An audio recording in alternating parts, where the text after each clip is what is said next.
Shalom, c'est votre frère aimant de la rédemption. Je viens par ce message parler à une personne qui pense avoir échoué. Écoute-moi bien mon frère, écoute-moi bien ma soeur.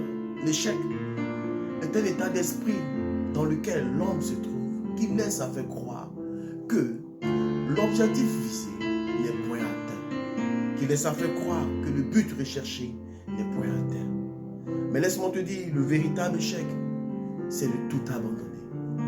Le véritable échec, c'est ne jamais, plus jamais recommencer. Ne plus jamais recommencer. Le véritable échec, c'est de laisser tout tomber et de se laisser abattre, de se laisser humilier, de se laisser dans la souffrance et dans la tristesse. Sans cela, je veux te dire, il peut arriver dans la vie que tu manques de cible. Il peut arriver dans la vie que tu ne vises pas bien, mais cela ne veut pas dire que tu es un échec. Cela ne veut pas dire que tu as échoué. Et je veux t'exhorter à t'armer de courage, à t'armer de foi. Parce que la foi d'abord commence dans ton cœur. La foi commence à l'intérieur de toi. C'est un mouvement intérieur. C'est une dynamique intérieure qui t'amène à croire en ton Sauveur. Et donc crois aussi en toi. Crois en ton Sauveur. Crois en toi et tu verras que tu feras des choses extraordinaires. La situation que tu vis n'est pas un échec. La difficulté que tu traverses n'est pas un échec.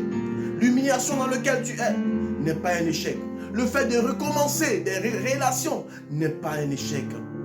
Arrête de te lamenter. Arrête de te soucier.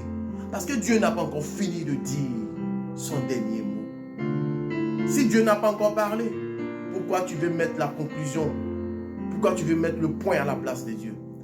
Le diable a inscrit le point, mais Dieu a mis la virgule à la place de ce point. Laisse-moi te dire, le manque de cible ne veut pas dire que tu as échoué. Prends courage, crois en ton Sauveur, car le Seigneur a des projets de bonheur pour toi.